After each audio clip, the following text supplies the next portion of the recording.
Hello, Anale. Here is Aditya Novotny. Here is Aditya Novotny. I'm sending live to Instagram, that's what I'm looking up, and to you on Facebook, YouTube, and LinkedIn. And today's live stream is about what does your brain have to do with abundance? What does your brain have to do with your ability to create abundance, to create inner and outer wealth? And actually to create more freedom in your life.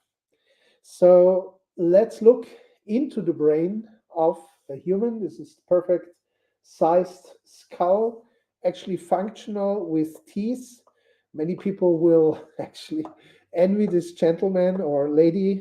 I haven't figured out yet for the beautiful teeth.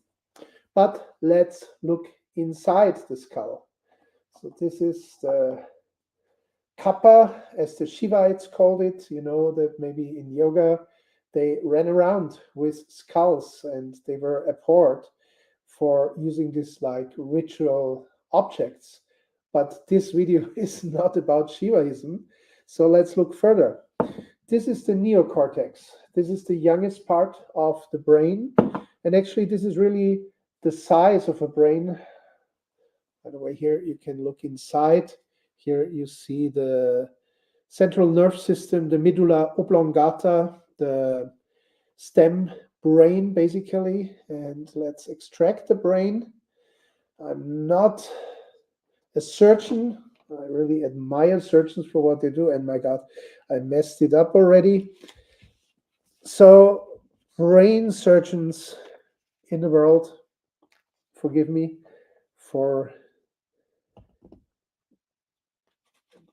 being not able to bring out the brain intact, but I'm sure that you have understanding.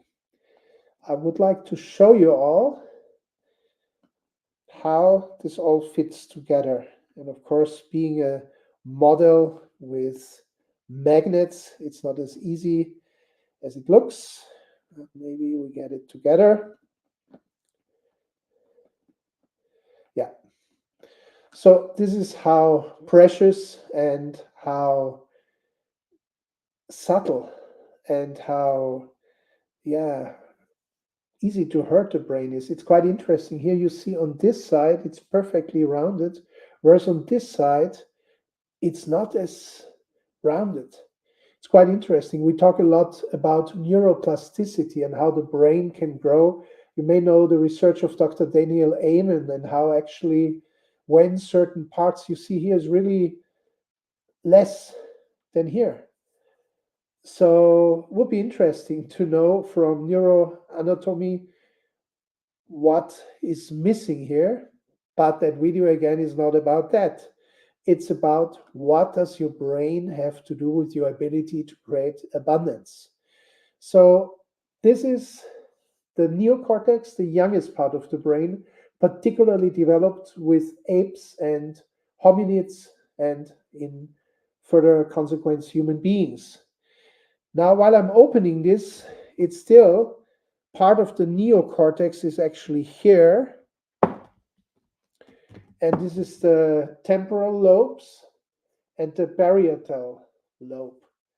And that's actually part of the neocortex. Temporal lobe, oh my God. Temporal, you might crack up while I'm losing parts of the brain here. Temporal lobe is actually our ability to experience time and many other things that are really interesting that differentiates us from animals.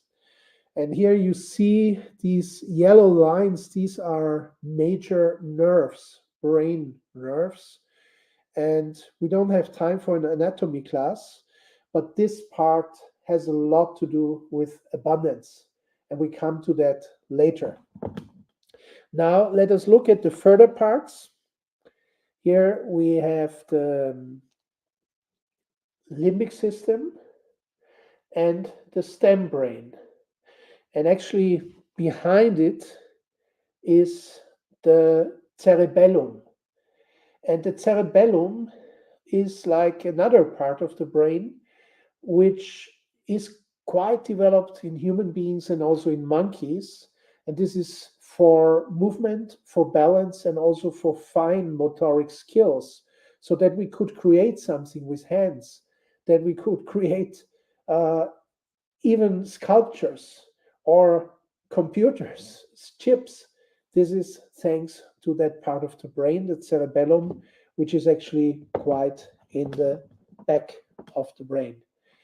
And it's sitting in here. And evolutionary, that size of a cerebellum is also younger than other parts, because this is really what monkeys and then humans have really developed much more, the ability to use hands and to balance and to juggle and to dance and so on.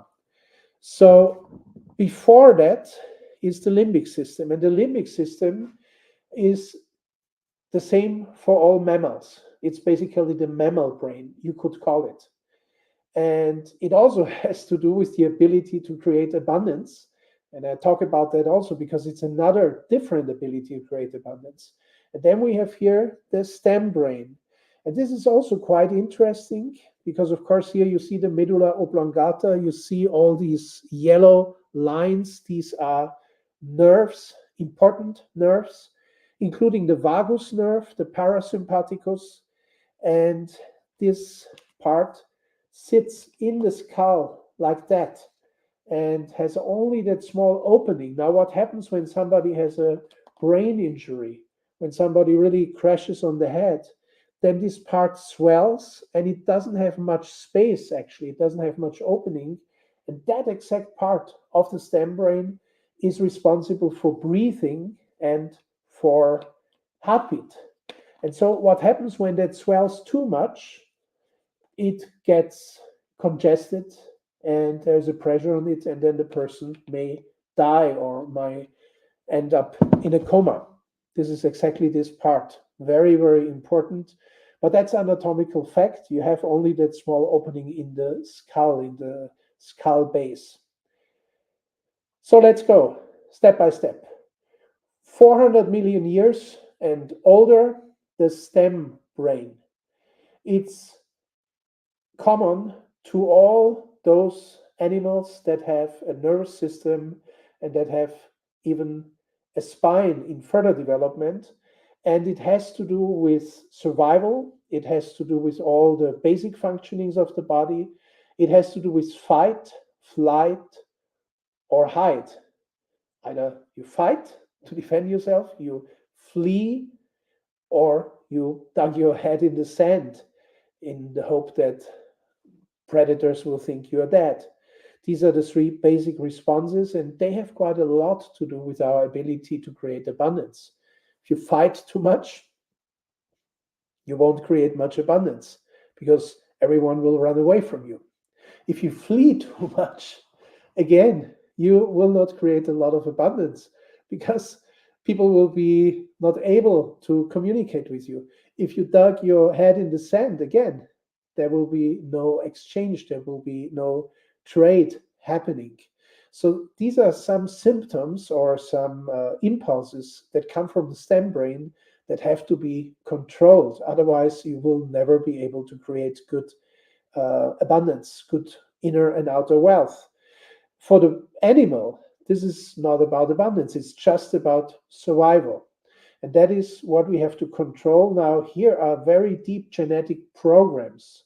And we can access, of course, some of those programs with monoterpenes, with sesquiterpenes, and maybe with some deep forms of meditation. And this is something I will refer to in the abundance challenge, but it's in a certain way the hardest to control. And it's also not by accident, because simply this is really old. This is more than 400 million years old. So the programmings here in the stem brain are solid. Now we have the limbic system. And the limbic system, I know in this model, you still have some parts in here, in the neocortex in the upper part. I see the corpus callosum there. And I think they put the pineal gland. Well, I think the pineal gland is here. Pituitary gland is somewhere here. And Here you have limbic system with thalamus, hippocampus, amygdala, and so on. And this is what is called the mammal brain. And it has developed about 200 million years ago. Actually, the first mammal was 270 million years ago, but it was a kind of kangaroo. It was like a crossover to a mammal. So real mammals started to appear about 200 million years ago, and they had a very significant characteristic, and that was the herd instinct, the instinct to be in a group, to be in a community. For example, reptiles, they would be alone. Even birds would be alone. They wouldn't really care so much to be with each other. Some higher birds, of course, developed that sense of community. But I've seen, for example, in Hawaii once a mother lizard, big one, big lizard, and there was a small lizard, and I thought it's the baby of the mother lizard. You know what happened? The mother lizard just swallowed the baby, and then still the tail was wagging out of the mouth of the mother lizard, and then second swallowing, it was gone. And I said, wow, what a mother. Eats her own baby lizard. Well, that's what they do because they're reptiles. It's all about survival. It's all about that part of the brain. Now, you would never see that with a mammal. You would never see that with a mammal because mammals, they care for their offspring and they start to care for each other in varying degrees. They build communities. And this is a first major step towards developing wealth and developing security, the tribe, the community. And also, why is it important that you have others to exchange yourself with? Well, simply, social wealth is financial wealth. Social wealth is financial wealth. Why is that so? Have you ever sold something to a stone? Have you ever sold something to a computer or a car? For that matter, have you ever sold something to your dog? No, never.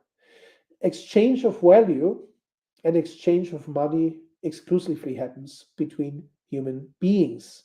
And that, by the way, has to do with that part of the brain, the abstract and the symbol faculties of the neocortex. But let's stay a little with the limbic system because care starts here.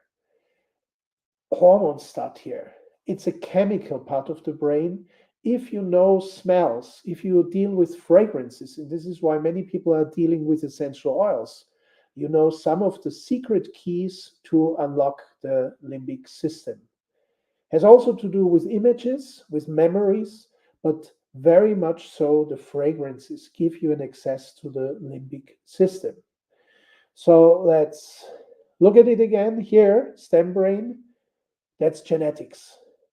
Then here, the cerebellum, that movement center, motion center, fine motoric center, balance center, a special technique from Dr. Bercelli in Italiano. He is the founder of the TRE, tension and trauma releasing exercises, neurogenic shaking or neurogenic tremors, as is also sometimes called. And this is quite interesting. We have a lot of stuck energies and stuck memories sitting in our cellular consciousness, in our cellular memory. And the TRE exercises, which I will also show you in the 30-day abundance challenge today, together with two very special oil blends, these TRE exercises give you an amazing possibility to unlock tension and to unlock certain memories in the cellular consciousness that may be limiting. And it has an effect on here on the cerebellum, an unlocking effect. So you will move freer, you will feel more active, you will feel more sure, you will be like a dancer. So it's quite interesting. Here, stem brain genetics, cerebellum, cellular consciousness, cellular memory, also genetics, of course, but also we can access with neurogenic tremors, with TRE. Limbic system, memories, images, and especially fragrances. And this is the ability to connect with others, the ability to build a community, to build a tribe, and really the beginning of the opportunity to build wealth. So, again, let's go here further. Now we are stepping ahead in evolution, and that kind of a brain did not even exist 4 million years ago. So, talked about stem brain 400 million years ago, limbic system 200 million years ago. Now we are really fast forwarding in time, and this one, the neocortex, in that form, 4 million years. Actually, this is a time when the chimpanzee and the human hominids, they left basically their development path. They went all on their own path, and it was really the human that developed such a amazing, huge brain, about 3 pounds heavy. And here is, as you know, of course, left hemisphere linear, right hemisphere creative, and time, and so on. But the main thing is that the neocortex can think in symbols, can communicate at a quite later stage still. I mean, the monkeys already communicated, but real language is thought to have developed about 200,000 years ago. Of course, no one is there. No one had a time capsule to make sure it was about 200,000 years ago. But for example, writing or symbols, first that have been discovered, and that's not official history, that's more alternative history, about 56,000 years ago. Like officially, it's probably 20,000 years ago. And even there, you have a divergence between Indian Vedic researchers who say it's 20,000 years ago, and Western researchers who say, oh, it's much shorter. We exist more or less only for 10,000 years or so, with signs and with letters, with symbols. However, that was an important step ahead in order to abstract and in also order to think, well, how can I exchange value? And they started exchanging shells, and they started to exchange valuable stones and beautiful things. And that was really an abstract that comes from the neocortex. But that is not the big thing of the neocortex. Really, the biggest thing that this lump of brain has created for all of us is ideas. In the last 10,000 years, the most wealth that has been created is not by the invention of the wheel, it's not by making fire into useful phenomenon, not just burning in it, not even inventing a car or inventing telephone or inventing computers or internet or AI. These are phenomena that come from one factor, and that one factor is the ideas that the human brain, the neocortex, has created. So there is no singular thing, but the ideas that is behind all these singular things that has created the most wealth in the human history. And it's also not resources. There's a limited amount of gold. There's a limited amount of platinum. There's a limited amount of diamonds. Maybe there will be some in outer space, but resources are limited. Ideas are not. And this is why neuroplasticity is so interesting. And in the abundance challenge, I will trigger a lot of processes in your neocortex. Neocortex deals a lot with electricity, and you will get in these 30 days more ideas probably than ever before. I know what I'm talking about because the Abundance Challenge goes into its 7th year. It started in 2017. In German, about 1,600 people have participated in it in the English international version. Altogether, about 500 people have participated in it. Many have made amazing steps forward in their life of abundance, in their life of value, and also in their life of freedom. So let's put it together. Neocortex, evolutionary, the youngest in that form, 4 million years old. Electricity, ideas. The ideas that stand behind everything else that created the greatest wealth in human history. And it continues to create. The more ideas you have, the more synaptic connections you have, the more neuroplasticity you have, the wealthier you will be. It's not by accident that the wealthiest people on this planet, they read a book a day or a book at least a week each week. And think about poor people. They rarely read a book once a year. This is it. This is your wealth organ number one, and it runs on neuro electricity. And there is a number of techniques to really get it going. Then we have the limbic system, 200 million years old in that form, and that's herd, that's community, that's tribe, that's being together, being safe, and for the first time, creating a worthier life than, for example, a reptile, because the reptile is quite alone. The reptile lives just from that 400 million years old. So here we work with chemicals, here we work with fragrances, but also hormones. Here we can work with memories and images. And I will give you a lot of images and a lot of ideas that will help you to ignite your limbic system for more wealth and more freedom. Very important. Then we talk about the cellular consciousness, the cellular memory, and here again, the cerebellum, all our motoric faculties, how we move actually has a lot to do with wealth. Just look at the posture of really successful people, how they move, how they hold themselves, and look at the posture of poor people or unsuccessful people. It has a lot to do with how they hold themselves and what they exude. And that has also to do with the cerebellum and with the memory in the cell memory. And here we use a little TRE, and it will release a lot of limiting programmings for you. And then finally, of course, stem brain, and this one purely genetics. And quite interestingly, this is not just genetics in terms of your ancestors. This is really like genetics of the whole race of humans and animals all the way back. It's all stored here. This is the reason why this is still the most powerful. That means if fear overcomes you or if aggression overcomes you, then it's hard for the limbic system, it's hard for your neocortex to control it.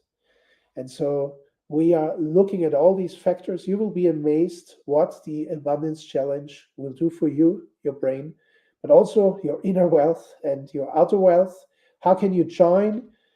The link is adityanovotny.com/30DAC. 30DAC, like 30-day abundance challenge.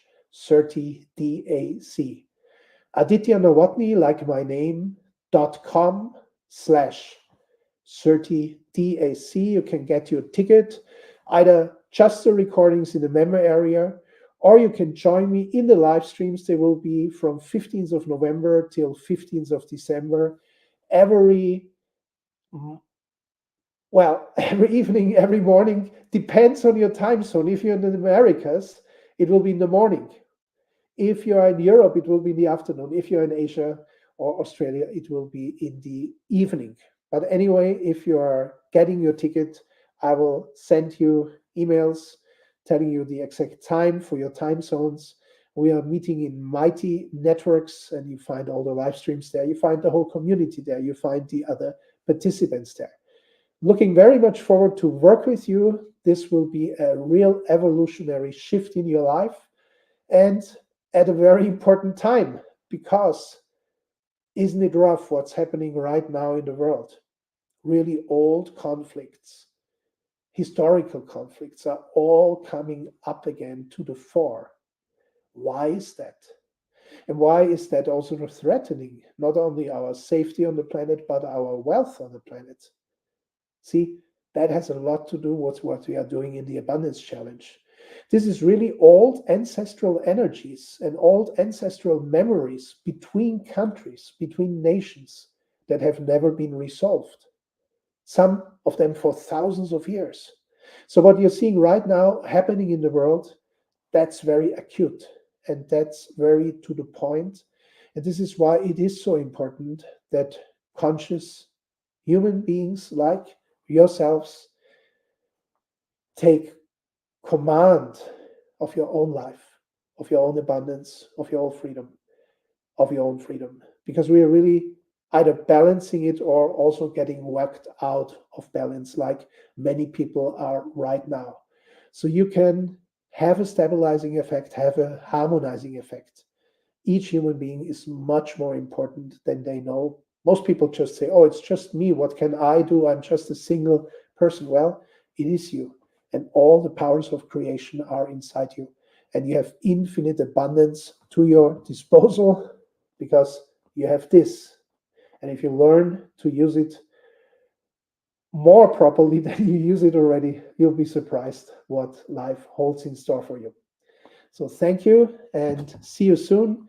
Abundance Challenge, 30-day Abundance Challenge from 15th of November till 15th of December. See you there.